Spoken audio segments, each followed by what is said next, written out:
Hello friends, வணக்கம். Welcome to Eva சமையல். எல்லோரும் நல்லா இருக்கீங்களா?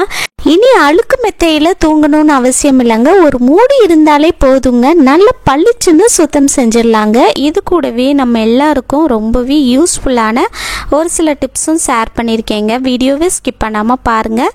நம்ம சேனலை இப்போ தான் ஃபஸ்ட் டைம் பார்க்குறீங்கன்னா சப்ஸ்கிரைப் பண்ணலன்னா சப்ஸ்கிரைப் பண்ணிக்கோங்க ஃப்ரெண்ட்ஸ். பக்கத்தில் இருக்க நோட்டிஃபிகேஷன் பெல் ஐக்கானை கிளிக் பண்ணிக்கோங்க. இப்போ நம்ம ஃபஸ்ட்டு டிப் என்னன்னு பார்க்கலாங்க. வீடு துடைக்கும் போது நான் சொல்கிற பொருள் சேர்த்து துடைச்சி பாருங்கள், நீங்களே ஆச்சரியப்படுவீங்க. ஒரு பக்கெட்டில் பாதி அளவுக்கு கொஞ்சம் வெது வெதுப்பான தண்ணி சேர்த்துக்கங்க. ரொம்ப சூடாக இருக்கணும்னு அவசியம் இல்லை, லைட்டாக வெது வெதுப்பாக எடுத்திங்கன்னா போதும். இப்போ இதில் வந்து 1 ஸ்பூன் அளவுக்கு உப்பு சேர்த்துக்கலாங்க. தூள் உப்பு தான் சேர்த்துருக்கேங்க. இப்போது அடுத்ததாக இதில் ஒரு 1/2 ஸ்பூன் அளவுக்கு மஞ்சள் தூள் எடுத்து சேர்த்துக்கங்க. ரொம்ப அதிகமாகலாம் சேர்க்கணும்னு அவசியம் இல்லை, ஒரு 1/2 ஸ்பூன் அளவுக்கு மஞ்சள் தூள் சேர்த்திங்கனாலே போதுங்க. இப்போது அடுத்ததாக இதில் நம்ம டெட்டால் சேர்த்துக்கலாம். இது வந்து பெரிய டப்பா டெட்டாலாக இருக்கிறதுனால நான் வந்து ஒரு 1/2 மூடி அளவுக்கு டெட்டால் எடுத்து சேர்த்துக்க போகிறீங்க. நீங்கள் வந்து சின்ன டப்பா டெட்டால் வச்சுருக்கீங்க அப்படின்னா 1 மூடி அளவுக்கு டெட்டால் வந்து சேர்த்துக்கங்க. டெட்டால் சேர்த்ததுக்கப்புறமா நம்ம வந்து மாப்போட பின்பக்கமாக திருப்பி வச்சுட்டு அதோட பேக் சைடை திருப்பி வச்சுட்டு இது 3த்தையும் நம்ம வந்து நல்லா மிக்ஸ் பண்ணி விட்டுறலாம். நம்ம எதுக்காக வெது வெதுப்பான தண்ணி சேர்த்துருக்கோம் அப்படின்னு பார்த்தீங்கன்னா உப்பு வந்து நல்லா கரைஞ்சி வர்றதுக்காக தான். இந்த மாதிரி நல்லா மிக்ஸ் பண்ணி எடுத்துக்கங்க. மிக்ஸ் பண்ணி எடுத்துகிட்டு அதுக்கப்புறமா நம்ம வந்து வீடு துடைக்க ஆரம்பிச்சிடலாங்க. மாப்பை வந்து உள்ளே முக்கிட்டு லைட்டாக பிழிஞ்சு விட்டுட்டு நம்ம வீடு முழுக்க நல்லா துடைச்சி எடுத்துடலாம். இந்த மாதிரி நீங்கள் மஞ்சள் தூள், உப்பு, டெட்டால் இதெல்லாம் சேர்த்து நீங்கள் வந்து வீடு துடைக்கும் போது பார்த்தீங்கன்னா நம்ம வீட்டில் வந்து ஈக்கள், அது மட்டும் இல்லாமல் வண்டு, கரப்பாம்பூச்சி, எறும்பு, கீழே வந்து பள்ளி நடமாட்டம் இருக்கிறது எதுவுமே இருக்காதுங்க. நம்ம வீடு வந்து எப்போவுமே நல்லா பளிச்சுன்னு இருக்கும். வீட்டில் வந்து ஏதாவது கரை இருந்தால் கூட அது வந்து நல்லா பளிச்சுன்னு க்ளீன் பண்ணி கொடுக்கும். அது மட்டும் இல்லாமல் எந்தவித பூச்சி தொந்தரவும் இருக்காது. வீடு வந்து நல்ல ஒரு பாசிட்டிவ் வைப்ரேஷனாக இருக்குங்க. நம்ம வந்து இதில் உப்பு, மஞ்சள் தூள் சேர்த்துருக்கனால கண்டிப்பாக ட்ரை பண்ணி பாருங்கள் ஃப்ரெண்ட்ஸ். வாரத்துக்கு ஒரு தடவையாவது நம்ம வீட்டில் வந்து இது போல் தண்ணியில் வந்து பொருளை சேர்த்து நீங்கள் வந்து தொடச்சி பாருங்கள். நம்ம வீட்டில் வந்து எந்தவித பூச்சி தொந்தரவும் இருக்காதுங்க. கண்டிப்பாக ட்ரை பண்ணி பாருங்கள். எப்போவுமே நல்லா பளிச்சுன்னு நீட்டாக மெயின்டைன் பண்ண முடியும். இப்போ நம்ம செகண்ட் டிப் என்னன்னு பார்க்கலாங்க. இந்த டிப்பில் நம்ம வீட்டில் இருக்கக்கூடிய பெட்டை எப்படி ஈஸியாக க்ளீன் பண்ணுறதா பார்க்க போகிறோங்க. ஒரு அகலமான ஒரு பவுல் எடுத்துக்கங்க. இதில் வந்து நம்ம ஃபஸ்ட்டு வந்து பேக்கிங் சோடா சேர்க்க போகிறோம். அதாவது ஆப்ப சோடான்னு சொல்லுவோம் இல்லையா, சமையலுக்கு பயன்படுத்துகிற ஆப்ப சோடா. இதில் வந்து 1 ஸ்பூன் அளவுக்கு எடுத்து சேர்த்துக்கங்க. அடுத்ததாக இதில் நம்ம எலுமிச்சையோட சாறு சேர்க்க போகிறோங்க. நான் வந்து ஒரு எலுமிச்சை பழத்தில் பாதியாக கட் பண்ணி எடுத்திருக்கேன். இதோட சாறை வந்து நல்லா பிழிஞ்சு எடுத்து சேர்த்துக்கங்க. இதுக்குள்ளே இருக்கிற அந்த விதையெல்லாம் ரிமூவ் பண்ணிவிட்டு சேர்த்துக்கங்க. இதுக்குள்ளே இருக்கிற விதையை ரிமூவ் பண்ணதுக்கப்புறமா இதில் நம்ம அடுத்ததாக டெட்டால் சேர்த்துக்கலாங்க. நம்ம எல்லார் வீட்லேயுமே டெட்டால் வச்சுருப்போம் இல்லையா, இதில் வந்து ஒரு 1/4 மூடி அளவுக்கு எடுத்து சேர்த்துருக்கேங்க. இது நான் வந்து பெரிய டப்பா டெட்டால் வச்சுருக்கிறதுனால 1/4 மூடி சேர்த்துருக்கேன். உங்கள் வீட்டில் சின்ன டப்பா டெட்டால் வச்சுருக்கீங்க அப்படின்னா 1/2 மூடி அளவுக்கு எடுத்து சேர்த்துக்கங்க. இப்போ அடுத்ததாக இதில் வந்து துணிகளுக்கு நல்ல வாசனைக்காக பயன்படுத்தக்கூடிய கம்ஃபோர்ட் இருக்குது பாருங்கள், அதுதான் எடுத்திருக்கேங்க. நீங்கள் உங்கள் வீட்டில் வேறு ஏதாவது ஃபேப்ரிக் சாஃப்ட்னர் யூஸ் பண்ணுறீங்கன்னா என்ன பிராண்ட்னாலும் சேர்த்துக்கலாங்க. இதில் வந்து 2 ஸ்பூன் அளவுக்கு எடுத்து சேர்த்துக்கங்க.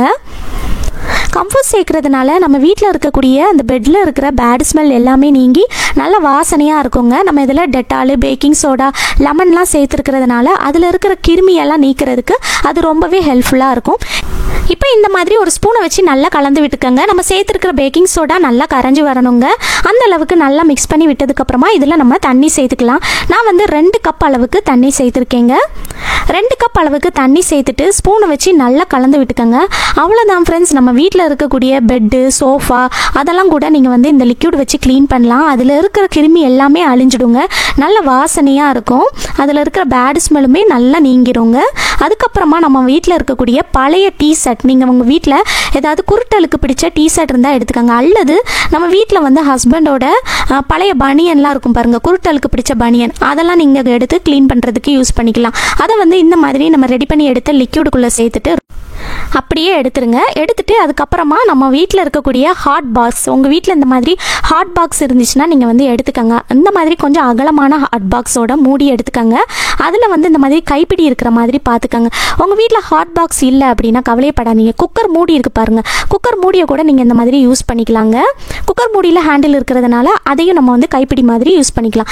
இப்போ இந்த ஹாட் பாக்ஸோட மூடிக்குள்ளே நம்ம இந்த பனியனை வந்து உள்ளுக்குள்ளே விட்டு இந்த மாதிரி நல்லா டைட்டாக நீங்கள் முடிச்சு போட்டு எடுத்துக்கோங்க. 2 முடிச்சு நல்லா டைட்டாக போட்டு எடுத்துகிட்டு இந்த ஹேண்டிலில் வந்து நம்ம வந்து இந்த மாதிரி பிடிச்சிக்கிறதுக்கு வசதியாக இருக்குங்க. இதை வச்சு தான் நம்ம வீட்டு பெட்டை வந்து க்ளீன் பண்ண போகிறோம். இப்போ பாருங்கள், நம்ம வீட்டு பெட்டு வந்து இப்படி தான் இருக்குது. பார்க்கும்போது இதில் இருக்கிற அழுக்கெல்லாம் தெரியாதுங்க. ஆனால் நம்ம க்ளீன் பண்ணதுக்கப்புறமா எவ்வளோ அழுக்கு வருதுன்னு நான் உங்களுக்கு காட்டுறேன். இப்போ நம்ம க்ளீன் பண்ண ஆரம்பிச்சிடலாம். நம்ம ரெடி பண்ணி எடுத்த லிக்யூடை வந்து இதுக்குள்ளே வந்து இந்த ஹாட் பாக்ஸ் மூடி வந்து போகலைங்க. அதனால் இந்த லிக்யூடை வந்து நான் வந்து ஒரு பிளேட்டில் ட்ரான்ஸ்ஃபர் பண்ணிட்டேங்க. கொஞ்சம் அகலமான பிளேட்டில் வந்து ட்ரான்ஸ்ஃபர் பண்ணிக்கோங்க. இந்த ஹாட் பாக்ஸ் மூடி வந்து உள்ளுக்குள்ளே செட் ஆகுற மாதிரி ஒரு பிளேட்டில் ட்ரான்ஸ்ஃபர் பண்ணிவிட்டு அதுக்கப்புறமா நம்ம ரெடி பண்ணி எடுத்த லிக்யூடை வந்து அப்பப்போ இது போல் நீங்கள் வந்து கொஞ்சம் கொஞ்சமாக தொட்டு இந்த மாதிரி அந்த பெட்டில் எல்லா பக்கமும் நல்லா இது போல் க்ளீன் பண்ணி விடுங்க. சுற்றி எல்லா பக்கமும் இந்த மாதிரி க்ளீன் பண்ணி விடுறப்ப அதில் இருக்கிற பாக்டீரியா எல்லாமே அழிஞ்சிடுங்க. நம்ம வீட்டில் குழந்தைங்கள்லாம் இருந்தாங்க அப்படின்னா அடிக்கடி இதில் வந்து சுச்சு போயிடுவாங்க, யூரின்லாம் பாஸ் பண்ணிடுவாங்க இல்லையா. அந்த மாதிரி இருக்கிறப்ப பெட்டில் வந்து பேட் ஸ்மெல் இருந்துக்கிட்டே இருக்குங்க. அது மட்டும் இல்லாமல் குழந்தைங்க வந்து நைட்டு வந்து சாப்பிட்டுட்டு தூங்க போகிற டைமு தூங்கிட்டு இருக்கும்போது திடீர்னு இருமல் வரும். அந்த டைமில் வந்து பார்த்திங்கன்னா வாமிட் பண்ணிடுவாங்க. அடிக்கடி எங்கள் வீட்டில் இது நடந்திருக்குங்க. அந்த மாதிரி இருக்கிறப்பவும் நம்ம வந்து இந்த மாதிரி க்ளீன் பண்ணலாம்.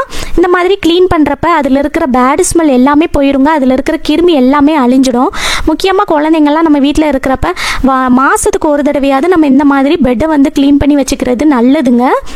இந்த மாதிரி அப்போ நம்ம ரெடி பண்ணி எடுத்த லிக்யூடை வந்து அந்த மூடியில் வந்து லைட்டாக அப்படியே ஊற்றி விட்டுட்டு நீங்கள் வந்து க்ளீன் பண்ணுறப்ப ரொம்ப ஈஸியாக இருக்கும். இது போல் எல்லா பக்கமும் நல்லா க்ளீன் பண்ணி விட்டுருங்க. நல்ல வாசனையாக இருக்கும், நல்லா ஃப்ரெஷ்ஷாக நம்ம வந்து மெயின்டைன் பண்ணலாம். இப்போ நான் வந்து எல்லா பக்கமும் நல்லா க்ளீன் பண்ணி எடுத்துட்டேங்க. அடுத்ததாக ஃபேனை போட்டு விட்டுட்டு ஒரு 30 நிமிஷத்துக்கு நல்லா காய வச்சுருங்க. 30 நிமிஷத்துலேயே நல்லா காஞ்சிடுங்க. நல்லா 30 நிமிஷம் காஞ்சதுக்கு அப்புறமா அடுத்ததாக நம்ம வந்து என்ன பண்ணுறதுன்னு பார்க்கலாங்க.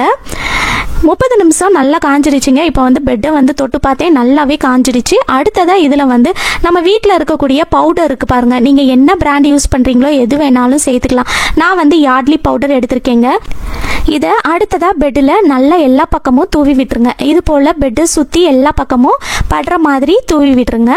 தூவி விட்டுட்டு அதுக்கப்புறமா ஒரு துணி அல்லது ஒரு துண்டை வச்சு நீங்கள் இந்த பவுடரை வந்து அப்படியே தொடச்சி எடுத்துட்டிங்கனாலே போதுங்க. நல்ல வாசனையாக இருக்குங்க. வீட்டில் இருக்கிறவங்க எல்லாருமே கேட்பாங்க எதை போட்டு க்ளீன் பண்ணன்னு. கண்டிப்பாக ட்ரை பண்ணி பாருங்கள். ரொம்பவே சூப்பராக இருக்கும். அதில் இருக்க கிருமி எல்லாமே அழிஞ்சிடுங்க. அதுக்கப்புறமா நம்ம வந்து பெட் ஸ்ப்ரெட் விரிச்சிட்டு அப்படியே தூங்க போயிடலாம். கண்டிப்பாக ட்ரை பண்ணி பாருங்கள். இந்த ஐடியா உங்களுக்கு பிடிச்சிருந்துச்சுன்னா லைக் பண்ணி ஷேர் பண்ணிக்கோங்க. இந்த லிக்விட் யூஸ் பண்ணி நம்ம வீட்டில் இருக்கிற சோஃபாவையும் க்ளீன் பண்ணலாங்க. நம்ம வீட்டில் ஒரு மாதத்துக்கு ஒரு தடவையாவது சோஃபாவையும் நீங்கள் இந்த லிக்விட் ரெடி பண்ணி க்ளீன் பண்ணுங்கள்.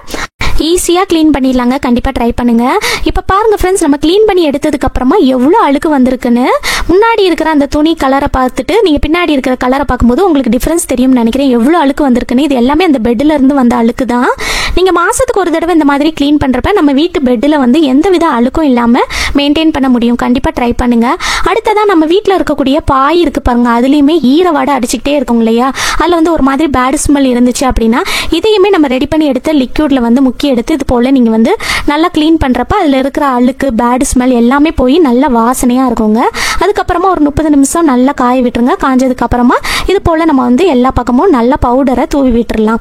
தூவி விட்டுட்டு அதுக்கப்புறமா ஒரு துணியை வச்சு தொடச்சி எடுத்துட்டிங்கனாலே போதுங்க. அதில் இருக்கிற பேட் ஸ்மெல் எல்லாமே நீங்கி நல்ல வாசனையாக இருக்கும். கண்டிப்பாக ட்ரை பண்ணி பாருங்கள்.